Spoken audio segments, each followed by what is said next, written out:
Welcome to the Professor's World this week.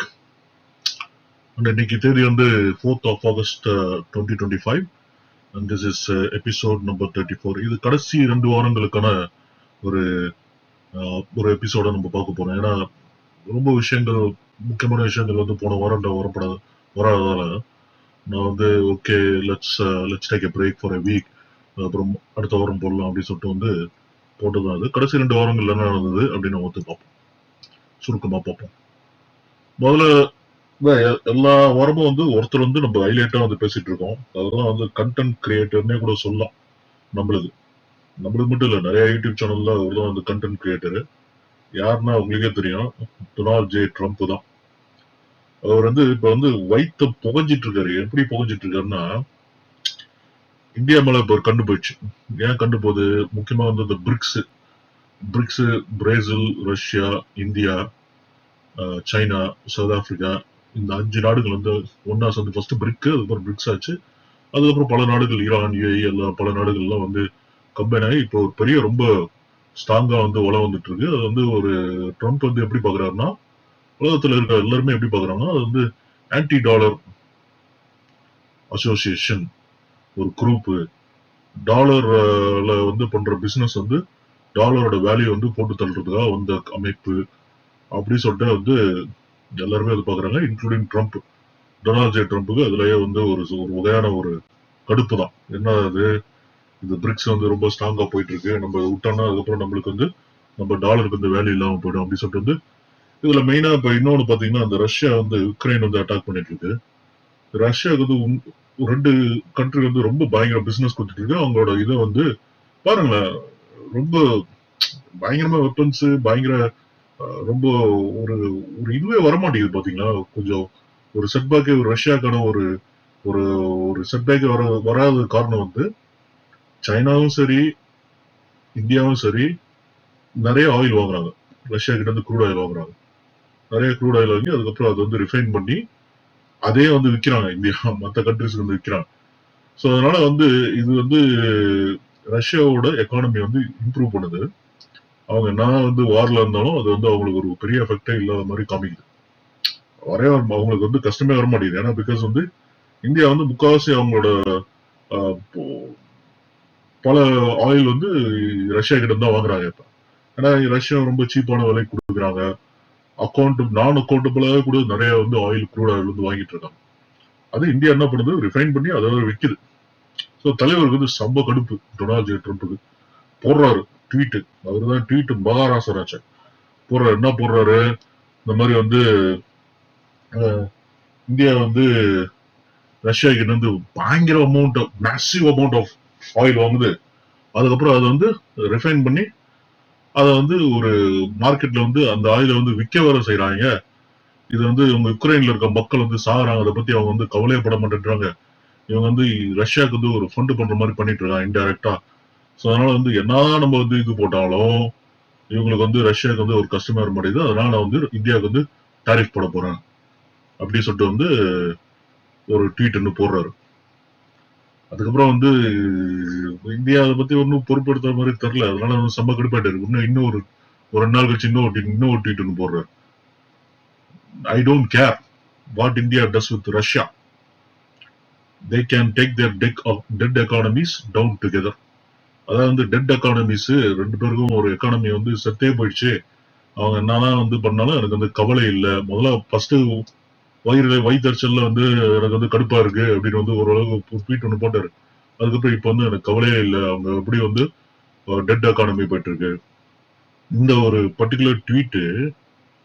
Okay, அதனால வந்து இவர் வந்து என்ன சொல்றாரு, அதுக்கப்புறம் நான் வந்து இந்தியாவுக்கு வந்து நான் நிறைய டாரிஃப் போட போறேன்.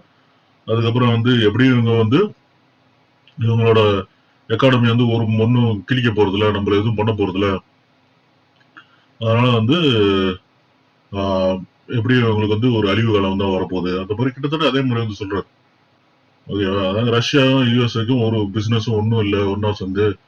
ஸோ அதனால வந்து இந்த பழைய ஃபார்மர் பிரசிடென்ட், ரஷ்யன் பிரசிடென்ட் கிட்ட வந்து என்ன நீ பேசின விஷயங்கள்லாம் வந்து நீ வந்து ஜாக்கிரதையா இருந்துக்கோ, ஓகே, நீ வந்து தேவையில்லாம வாய் விடாத அப்படின்னு சொல்லிட்டு வந்து பழைய ரஷ்யன் பிரசிடென்ட்டுக்கு வந்து சொல்ற மாதிரி இவர் சொல்றாரு. அந்த ட்வீட்லயே வந்து போடுறாரு. இந்த ட்வீட் நீங்க வந்து பார்க்கலாம், இதுலயே இருக்கு. சோ அது வந்து என்ன ஒரு காமெடி ஆகுதுன்னா, இந்த ஒரு ட்வீட் வந்துன்னா நம்ம ஆப்போசிஷன் லீடர் தலைவர் ராகுல் காந்தி அவர் வந்து என்ன சொல்றாரு, ஆமாங்க நம்ம இந்தியாவோட எக்கானமி டெட் எக்கானமி தான், அது உங்களுக்கு தெரியாதா? எல்லாருக்குமே தெரியுமே. மேபி பிரைம் மினிஸ்டருக்கும் பினான்ஸ் மினிஸ்டருக்கும் வந்து தெரியாம இருக்கலாம், பட் மொத்த எல்லாருக்குமே தெரியுமே அப்படின்னு சொல்லிட்டு வந்து மீடியா வந்து சொல்றாரு. அதே காங்கிரஸ்ல இருக்க பல பல லீடர்ஸ் அவங்க வந்து ரொம்ப சென்சிபிளா வந்து பேசுறாங்க. ட்ரம்ப் வந்து ஒரு நாளைக்கு வந்து ஒன்று பேசுவான், அடுத்த நாள் இன்னொன்று பேசுவான். அருண் ஜேட்லி இந்த மாதிரி பல இது சசி தரூர் அவங்களாம் வந்து அருண் ஜேட்லி இல்ல சாரி சசி தரூர் அவங்களாம் வந்து ரொம்ப சென்சிபிளா வந்து ரீசனபிளா வந்து அவங்க ரெஸ்பாண்ட் பண்றாங்க. இந்த மாதிரி வந்து ஒண்ணும் கிடையாது, ட்ரம்ப் வந்து ஒரு நாளைக்கு ஒண்ணு சொல்லுவான், இன்னொன்னு வந்து இன்னொரு நாளைக்கு இன்னொன்னு சொல்லுவான், ஸோ அதை வந்து நம்ம பொறுப்பெடுத்துக்க கூடாது அப்படின்னு சொல்லிட்டு வந்து 3 லட்சம் மாதிரி வந்து சொல்றாங்க. அந்த மாதிரி தான் வந்து ஆப்போசிஷன் லீடர் வந்து பேசணும். அதை விட்டாரு ராகுல் காந்தி. ராகுல் காந்தி வந்து Trump proud that Trump toll this அப்படின்னு வந்து சொல்றாரு. என்ன போய் சொல்றாரு? நான் ஒன்று சொல்றேங்க, இப்ப எழுதி வச்சுக்கோங்க. ராகுல் காந்தி வந்து காங்கிரஸ் லீடரா இருக்க வரைக்கும் காங்கிரஸால கவர்மெண்ட் சென்ட்ரல்ல கவர்மெண்ட் வந்து பிடிக்கவே முடியாது. இதுதான் உண்மை. காங்கிரஸ் வந்து சென்ட்ரல்ல கவர்மெண்ட் என்னன்னா ஃபர்ஸ்ட் அவங்க பண்ண வேண்டிய விஷயம் வந்து ராகுல் காந்தியை வந்து அவங்களோட லீடர்ஷிப் பொசிஷன் வந்து தூக்கணும், பிரைம் மினிஸ்டர் கேண்டிடேட்ல இருந்து தூக்கணும். அப்படி இருந்தா அதை வச்சு ஒரு வாய்ப்புகள் இருக்கு. அதுக்கப்புறம் வந்து ட்ரம்ப் வந்து இன்னொரு ட்வீட் ஒன்று போடுறாரு. ஏன்னா வந்து மதிக்கிற மாதிரி தெரில, இந்தியாவும் சரி ரஷ்யாவும் சரி மதிக்கிற மாதிரி தெரில. உடனே வந்து இந்தியாவுக்கு வந்து காண்டு ஏற்றணும், கடுப்பாத்தணும் அப்படின்னு சொல்லிட்டு வந்து பாகிஸ்தானை உள்ள வச்சுட்டாரு. இந்த மாதிரி நான் வந்து ஒரு டீல் வந்து நாங்க போட்டுருவோம் பாகிஸ்தானோட, அதனால வந்து பாகிஸ்தானும் யுனைடெட் ஸ்டேட்ஸும் 2 பேரும் ஒன்னா சேர்ந்து வந்து ஒர்க் பண்ண போறோம். ஒரு மேசிவ் ஆயில் ரிசர்வ் வந்து பாகிஸ்தான்ல இருக்கு, அதை நாங்க வந்து ப்ராசஸ் பண்ணி அதை நாங்க வந்து விற்க வைக்க போறோம். யாருக்கு தெரியும்? பக்கத்துல இருக்க நாடுகள் வந்து பாகிஸ்தான் கிட்ட இருந்தே வந்து வாங்கலாம். அது பக்கத்துல இருக்க நாடே சொல்லல, யாருக்கு தெரியும்? அந்த மாதிரி வந்து பாகிஸ்தானே வந்து ஒரு நாளுக்கு வந்து இந்தியாவுக்கு வந்து ஆயில் விற்கிற நிலைமை கூட வரலாம் அப்படின்னு வந்து ட்வீட்ல வந்து போடுறாரு. ட்ரம்ப் என்ன ஆச்சு தெரியல, ஒரு வந்து ஸ்டாட்டிஸ்டிக்ஸ் எல்லாம் எதுவுமே தெரியாது போல. பாகிஸ்தான்ல ஆயில் ரிசர்வ் இருக்கா, அது எந்த அளவுக்கு இருக்கு நம்மளுக்கு தெரியல. இது 2019லயே வந்து ஒரு ப்ராபகண்டா ஒரு மாதிரி வந்தது. இந்த மாதிரி பாகிஸ்தான்ல வந்து ஆயில் ரிசர்வ் இருக்கு அப்படின்னு சொல்லிட்டு வந்து ஒரு கலப்பி விட்டு இருந்தாங்க. இப்ப திருப்பி வந்து ட்ரம்ப் வந்து இது வந்து சொல்லிட்டு இருக்காரு. சோ இது வந்து என்ன ஆகுதுன்னா, அதுக்கப்புறம் ஒரு 2 நாள் கழிச்சு வந்து ஒரு மீடியால வந்து என்ன சொல்றாரு, இந்த மாதிரி வந்து நான் ஒண்ணு கேள்விப்பட்டேன், இந்த மாதிரி இந்தியா வந்து ரஷ்யா கிட்ட இருந்து ஆயில் வாங்குறது நிறுத்த போறாங்க, இனிமே வாங்குறது இல்ல அப்படின்னு சொல்லிட்டு நான் கேள்விப்பட்டேன் அப்படின்னு ரொம்ப காமெடி பண்ணி பேசிட்டு இருக்காப்ல. இந்தியாவில வந்து கிளியரா வந்து ஜெய்சங்கர்ல இருந்து எல்லாரும் வந்து ப்ராப்பரா வந்து ரிப்ளை பண்றாங்க. இந்த மாதிரி வந்து எங்களுக்கு செல்ஃப் இன்ட்ரெஸ்ட், எங்க கண்ட்ரி நலத்துக்கு தான் நாங்க வந்து பார்ப்போம், நாங்க வந்து வேற எந்த ஒரு விஷயத்துக்காக நாங்க பார்க்க மாட்டோம், நீங்க என்ன மிரட்டினாலும் எங்களுக்கு வந்து இது வந்து நாங்க வந்து இது பொருட்படுத்த மாட்டோம் அப்படின்னு ஒரு நிலைமையில தான் இருக்கு. டைரக்டா சொல்ல, பட் இன்டைரக்டா சொல்ற மாதிரி தான் இருக்கு. பட் டைரக்டா ஒன்று சொல்றாங்க, நாங்க வந்து சூழ்நிலைக்கு ஏற்ற மாதிரி தான் நாங்க வந்து எங்களோட இந்தியாவோட செல்ஃப் இன்ட்ரெஸ்ட்க்கு ஏற்ற மாதிரி தான் நாங்க வந்து மூவ் பண்ணுவோம் அப்படின்னு வந்து தெளிவா வந்து சொல்லிட்டாங்க. ட்ரம்ப் மூஞ்சில போயிட்டு கரிய பூசிட்டு ஓட வந்துட்டான். ட்ரம்ப் வந்து ஃபர்ஸ்ட் வரும்போது எல்லாம் வந்து யோசிச்சிருந்தாங்க, இந்த மாதிரி ஜோ பைடன் தான் வந்து இந்தியா குடைச்சல் கொடுக்குறான், ட்ரம்ப் வந்து ஒழுங்கா இருப்பான் அப்படின்னு நினைச்சிருந்தாங்க. இப்போ ட்ரம்ப்பே வந்து இந்தியாவுக்கு வந்து ஒரு பெரிய ஒரு ஈவில் மாதிரி ஆயிட்டு இருக்கான். ஸோ இப்போ இது என்ன ஆக போகுதுன்னு தெரியல, போக போகதான் வந்து தெரியும்.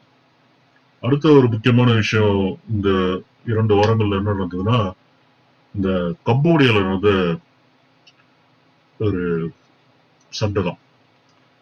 கம்போடியா, தாய்லாந்து இதுக்குள்ள நடக்கிற இந்த ஒரு பெரிய ஒரு வார். மே 27ஆம் தேதி ஒரு சின்ன ஒரு சண்டை நடக்குது. நாம்யோன் டிஸ்ட்ரிக்ட் சங்போக் அப்படின்னு சொல்லிட்டு ஒரு இடத்துல வந்து ஒரு சின்ன ஒரு சண்டை நடக்குது. ஒரு முக்கியமான ஒரு கோயில் ஒன்று இருக்கு, சிவன் கோயில், பிரியாவியார் டெம்பிள் அப்படின்னு சொல்லிட்டு ஒரு சிவன் கோயில் ஒன்று இருக்கு. அந்த சிவன் கோயில்ல வந்து ஒரு கம்போடியன் சோல்ஜர் வந்து இறந்து போயிடுறான். இந்த சண்டையில இறந்து போயிடுறான். அதுல இருந்து வந்து பிடிக்குது, வெட்ட வெளிச்சம் ததிக ரத்தம் பிடிக்குது. அப்ப வந்து தாய்லாந்து பிரைம் மினிஸ்டர் வந்து பெய்டோங் டான் சினாப்தா அவங்க வந்து என்ன பண்றாங்க, கம்போடியன் லீடர் உங்ககிட்ட வந்து பேசுற ஒரு ஆடியோ வந்து லீக் ஆயிடுது. அது வந்து அந்த உன்சன் அப்படின்னு சொல்லிட்டு இந்த கம்போடியன் லீடர் வந்து அவங்க ஒரு பெரிய ஒரு லீடர், அங்க இருக்க லீடரு. ஸோ இந்த சினவத்தாரா வந்து பேசுறது வந்து அவர் வந்து ப்ராபப்ளி அவர் லீக் பண்ணிடுறாரு. என்ன லீக்? உங்க சினவத்தாரா வந்து ஒரு மரியாதை கொடுத்து இந்த மாதிரி அங்கிள் அப்படின்னு சொல்லிட்டு வந்து இந்த மாதிரி எங்க நாட்டுல வந்து இந்த பிரச்சனை வர்றதுக்கு காரணம் உங்களுக்கும் எங்களுக்கும் ஒரு பிரச்சனை இருக்கிறது காரணம் வந்து எங்க நாட்டுல இருக்க இந்த ஆர்மி வந்து ரொம்ப டிஸ்ஆர்கனைஸா இருக்கு, அவங்கதான் வந்து குடைச்சல் கொடுக்குறாங்க அப்படின்னு சொல்லிட்டு சொன்னதால வந்து இது வந்து என்னடா இது, தாய்லாந்து பிரைம் மினிஸ்டரே வந்து தாய்லாந்து அவங்க நாட்டோட ஆர்மியை வந்து குற்றம் சொல்றாங்க, அப்படி கம்போடியா எதிரி நாட்டுக்கே வந்து இந்த மாதிரி குற்றம் சொல்றாங்க, அவங்களோட நாட்டோட ஆர்மியை வந்து தப்பா சொல்றாங்க அப்படின்னு சொல்லிட்டு வந்து இது வந்து இந்த ஆடியோ வந்து லீக் ஆகி பெரிய ஒரு பிரச்சனையாகி அம்மா வந்து சஸ்பெண்டே பண்ணிட்டாங்க. இப்போ அவங்க தூக்கத்தாவே வந்து முடிவெடுத்தாங்க. ஸோ இது வந்து இந்த டெம்பிள், இந்த கோயில் இருக்குதுங்களா பிரியாவியார், இந்த டெம்பிள், அந்த டெம்பிள்ல வந்து இந்த ஏரியா எப்படின்னா வந்து 1907 வந்து கம்போடியா வந்து ஆட்சி பண்ணது வந்து பிரெஞ்சு ஒரு ஒரு ரூலரா அந்த இடத்துல. ஸோ அவங்க என்ன நடந்திருக்குன்னா வந்து அவங்க போகும்போது வந்து கம்போடியா தாய்லாந்து அதை வந்து பிரிச்சிருக்காங்க. அப்ப வந்து கம்போடியாவில் சேர்ந்தது அந்த கோயில் அப்படி சொல்லிட்டு வந்து எடுத்திருக்காங்க. உண்மையிலே பாத்தீங்கன்னா இப்ப இருக்க நிலைமையில பாத்தீங்கன்னா தாய்லாந்து தான் வந்து ரொம்ப ஆர்மி வந்து ரொம்ப வலிமையான ஆர்மி. தாய்லாந்துக்கு வந்து யுஎஸ் சப்போர்ட் இருக்கு. தாய்லாந்துல வந்து F-16 இருக்கு. கம்போடியா கிட்ட ஒரு ஜெட்டு, ஒரு ஏர்போர்ஸ் எதுவுமே கிடையாது. ரொம்ப வீக்கான ஆர்மி. இருந்தாலும் வந்து பாத்தீங்கன்னா இந்த சண்டையில வந்து நிறைய பேர் இறந்து போனது வந்து கம்போடியா ஆளுங்க தான், ஐ மீன் தாய்லாந்து ஆளுங்க தான். ஸோ இது ஒரு பெரிய ஒரு பிரச்சனையாயிட்டு இருக்கு. இதுல வந்து நம்ம ஒரு சண்டை நடந்தாலே வந்து தலைவர் ஒருத்தர் இருப்பார்ல, அவரை பத்தி தான் பேசணும் இவ்வளவு நேரமா. அவர் வந்து உடனே வந்துருவாரு, ஆட்டின்னு வந்துருவாரு. ஒரு மாதிரி இந்த மாதிரி வந்து நீங்க சண்டையை நிறுத்தணும், அப்படி சண்டையை நிறுத்தினா உங்களுக்கு வந்து டாரிஃப் நாங்க போடுவோம், 36% டாரிஃப் போடுவோம். இது ஆக்சுவலா இதே சமயத்துல வந்து நம்ம மலேசியன் பிரைம் மினிஸ்டர், ஆசியான் அவர் தான் வந்து லீடரா இருக்காரு, சேரா இருக்காரு. ஸோ அவரும் வந்து இப்போ கரண்டா ஆக்டிங் பிரைம் மினிஸ்டர் புங்தம் வெச்சாயாச்சாயையும் அப்புறம் கம்போடியன் பிரைம் மினிஸ்டர் உன்மனாட்டையும் கூப்பிட்டு வச்சுட்டு ஒரு சைன் மாதிரி ஒன்று போடுறாங்க. ஒரு immediate and unconditional ceasefire கோலாலம்பூர்ல வந்து சைன் போடுறாங்க. இந்த மாதிரி நீங்க உடனே நிறுத்தணும், இது வந்து ஜூலை 28 வந்து நீங்க வந்து சண்டே வந்து நிறுத்தணும். ஏன்னா ஆல்ரெடி வந்து 38ல இருந்து 43 பேர் வந்து இறந்து போயிட்டாங்க. கிட்டத்தட்ட ஒரு 260,000 பேர் வந்து 300,000 பேர் வந்து இடம் பல இடங்களுக்கு மாறி மாறி போயிட்டாங்க. 12 இடங்கள்ல வந்து ஆர்டிலரி ஸ்ட்ரைக்கும் அதுக்கப்புறம் ஏர்போர்ஸ் ஸ்ட்ரைக்கும் வந்து நடந்திருக்கு. ஜூலை 24, 28 வரைக்கும், 24 இருந்து 28 வரைக்கும் ஒரு பெரிய பிரச்சனை நடந்துட்டு இருக்கு. சோ இதெல்லாம் நடக்கிறதுக்கு அப்புறம் இப்போ ஒரு கூத்து, இது ஒரு கூத்து ஒன்று நடந்துட்டு இருக்கு. இது அமெரிக்கன் ஸ்போக்ஸ் பர்சனே வந்து அவங்க வந்து அவங்களோட மீடியால வந்து பிரஸ் மீட்ல வந்து சொல்றாங்க. என்ன சொல்றாங்கன்னா, நம்ம தலைவருக்கு வந்து கண்டிப்பா வந்து நோபல் பீஸ் பிரைஸ் கொடுக்கணும். நம்ம தலைவர் தான் வந்து எல்லாத்தையும் வந்து நிறுத்துறாரு, எல்லா சண்டைகளையும் வந்து நிறுத்துறாரு. இந்த மாதிரி வந்து இஸ்ரேல் பாலஸ்தீனா இருக்கட்டும், கம்போடியா தாய்லாண்டா இருக்கட்டும், இந்தியா பாகிஸ்தானா இருக்கட்டும், அப்புறம் வந்து ரிப்பப்ளிக் ஆஃப் காங்கோ, அப்புறம் இன்னொரு ஆப்பிரிக்கன் நேஷன் அதுவா இருக்கட்டும், ஸோ எல்லாத்தையும் வந்து நம்ம தலைவர் தான் வந்து நிறுத்துறாரு.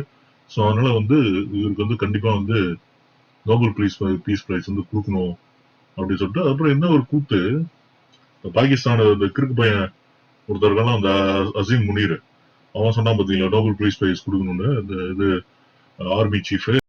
அதே மாதிரி இங்க பாத்தீங்கன்னா நம்ம ஊரு deputy prime minister of Cambodia, அவர் வந்து ட்ரம்ப் வந்து நாமினேட் பண்றாரு நோபல் பீஸ் பிரைஸ்க்கு. சின்சான் டோ அவர் வந்து சொல்றாரு, இந்த மாதிரி வந்து ட்ரம்ப்புக்கு வந்து நோபல் பீஸ் பிரைஸ் கொடுக்கணுங்க அப்படின்னு வந்து சொல்றாரு. அவர் தான் வந்து இது வந்து நிறுத்தி வச்சாரு. லூசுத்தனமா இருக்கு. அப்ப மலேசியா, சைனா இவங்க இன்வால்வ் ஆகிறதுலாம் இவங்களாம் பைத்தியக்கார பசங்க அவங்களாம். அவங்க இன்வால்வ் ஆகி அவங்க நிறுத்தி வச்சாங்க. இது இவங்களே வந்து சண்டை ஆரம்பிப்பாங்களாம். அதுக்கப்புறம் இவங்களே வந்து நிறுத்திட்டு அப்புறம் வந்து அது நிறுத்ததுல வந்து எப்படி பாருங்க, தடாவட்டா நான் வந்து இந்தியா பாகிஸ்தான்லயும் அதே மாதிரிதான், நீங்க இப்ப நிறுத்திக்கலாம் நான் வந்து உங்க மேல வந்து இது போடுவோம், சாங்ஷன்ஸ் போடுவோம், அப்படி இந்த மாதிரி வந்து உங்ககிட்ட நாங்க பிசினஸ் பண்ண மாட்டோம் அப்படிலாம் சொல்லி இப்ப இது பண்றது. ஆனா இந்தியா வந்து என்ன சொல்லிடுச்சு, நீ சொல்லியா நான் நிறுத்தல, ஏதோ பாகிஸ்தான் கேட்டாங்க. ஸோ அதனால வந்து ஹியூமானிட்டி பேசிஸ்ல வந்து நிறுத்தினோம். ஆனா பாகிஸ்தான் காலில் போய் விழுந்துட்டானுங்க. அவனும் எல்லா காலிலையும் விழுந்தானுங்க. அந்த பிரைம் மினிஸ்டர் ஷபாஸ் ஷெரீப் எல்லா காலிலையும் வந்து இந்த மாதிரி வந்து நீங்க ரொம்ப தேங்க்ஸுங்க, நீங்க எல்லாம் சொன்னதான் நிறுத்தினாங்க அப்படின்னு சொல்லிட்டு இந்த சண்டே நிறுத்தினதுக்கு வந்து ரொம்ப தேங்க்ஸுங்க அப்படின்னு சொல்லிட்டு கெஞ்சி கூத்தாடினானுங்க. அதனால இப்போ என்னத்த பண்றதுங்க? இப்போ இவருக்கு வந்து நோபல் பீஸ் பிரைஸ் அவார்டு கொடுக்கணும், இந்த மாதிரி எல்லா வாரம் இவர் தான் நிறுத்துறாரு. ஸோ இப்போ வந்து ஒரு சீஸ் ஃபயர் போயிட்டு இருக்கு. பட் இது எந்த அளவுக்கு இந்த சீஸ் ஃபயர் போகும்னு தெரியல.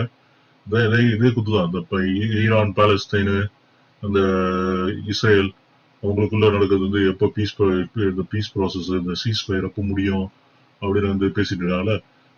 திடீர்னு போய் இஸ்ரேல் போய் அட்டாக் பண்ணுவாங்க. அதுக்கப்புறம் வந்து இங்கேயும் அதே அதே குத்துதான் வந்துட்டு இருக்கு.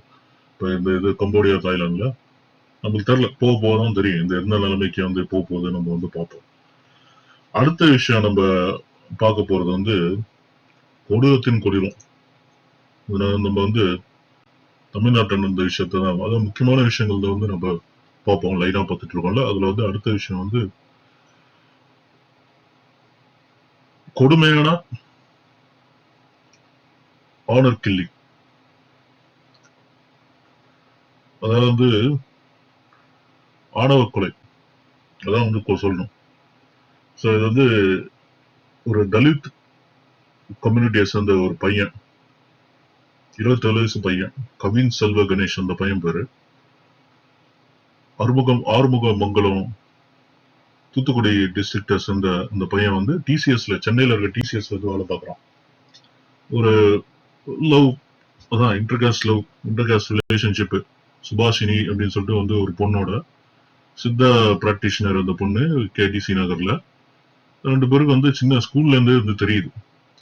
இது வந்து ஜூலை 27, 28 அந்த டைம்ல வந்து நடக்குது.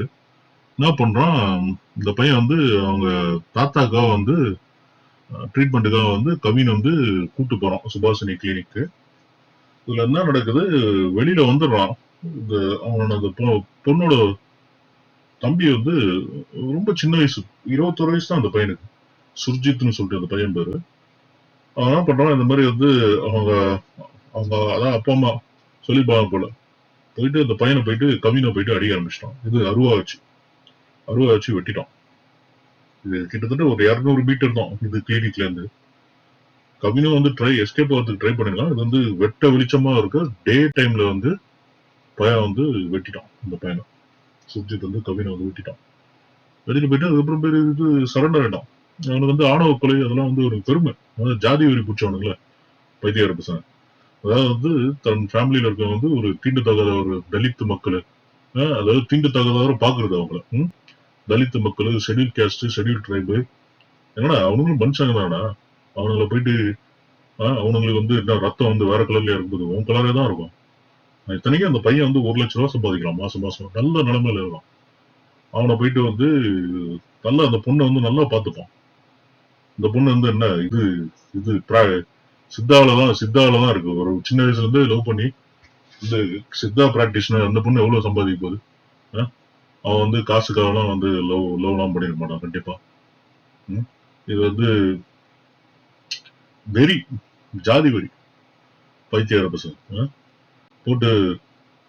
இந்த அவங்க அப்பா அம்மா 2 பேரும் வந்து சப் இன்ஸ்பெக்டர் சரவணனு கிருஷ்ணகுமாரியும் 2 பேரையும் பூச்சி உள்ள போட்டாங்க. 2 பேருக்கும் வந்து சஸ்பென்ஷனு. அவங்க 2 பேரும் தான் வந்து சொல்லியிருக்காங்க இந்த மாதிரி வந்து இவனை வந்து போட்டு தள்ளணும் அப்படின்னு சொல்லிட்டு. சின்ன பையனை வந்து ஏற்றி விட்டு அவன் போய் வெட்டி தள்ளிட்டான். அது வந்து சிபிசிஐடிக்கு வந்து போயிருக்கேன் இண்டிபெண்டன்ட் இன்வெஸ்டிகேஷனுக்காக. ஸோ அதில் வந்து கவினோட ஃபேமிலி வந்து நான் அந்த மாதிரி பணத்தை வாங்கிக்க மாட்டோம், பையனோட பாடியை வாங்கிக்க மாட்டோம் அப்படின்னு சொல்லிட்டு இருந்தது, லீகல் ஆக்ஷன் எடுக்கணும் அப்படின்னு சொல்லிட்டு இப்போ லீகல் ஆக்ஷன் எடுத்துட்டு இருக்காங்க. ரொம்ப ப்ரொடெஸ்ட் வந்து போயிட்டு இருக்கு. நான் என்ன பண்ண முடியும், போன உயிர் வராம போகுது. இந்த மாதிரி நிறைய கேஸ் வந்து நடக்குது, ஆனர் கில்லிங் கேஸ்.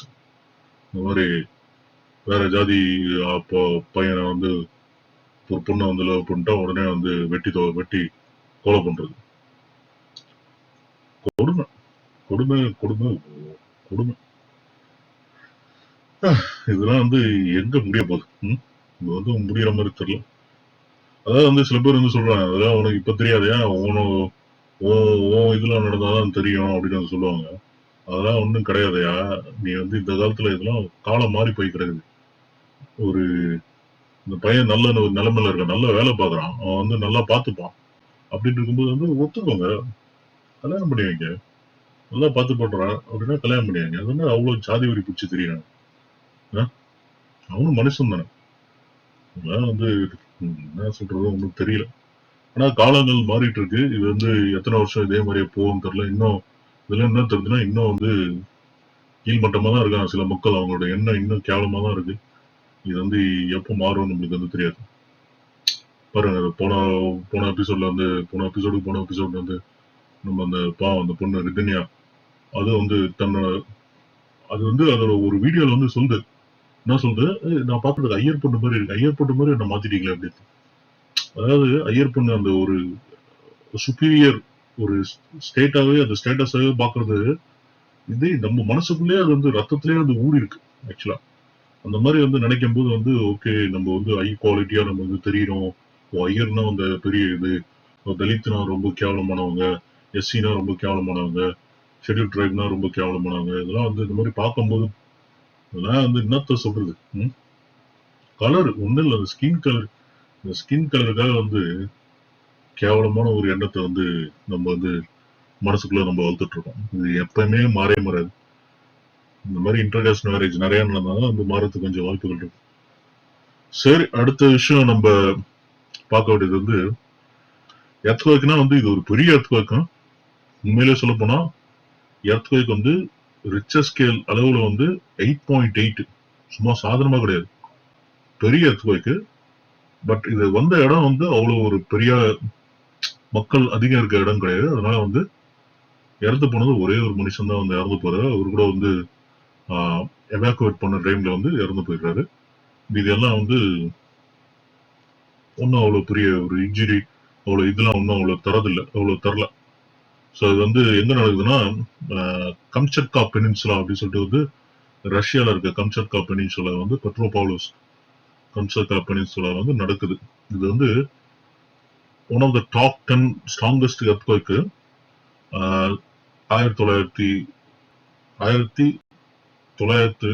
1900ல இருந்து. இது வந்து 6th லார்ஜஸ்ட் எவர் எர்த்குவேக் வந்து சொல்றாங்க. இன்னும் சொன்ன மாதிரி உயிர் எதுவுமே அவ்வளவு உயிர் சேதாரம் எதுவுமே இல்லை. ஒரே ஒரு சிவிலியன் இங்க ஜப்பான்ல வந்து இறந்து போறாரு. அது வந்து ஒரு எவாக்குவேஷன் பேனிக்ல வந்து சுனாமியோட எவாக்குவேஷன் பேனிக்ல வந்து இறந்து போறாரு. சுனாமி வருது அப்படிலாம் வந்து சொல்லியிருந்தாங்க. கடைசியில் அவ்வளவு பெரிய எஃபெக்ட் ஒன்றும் கொடுக்கல.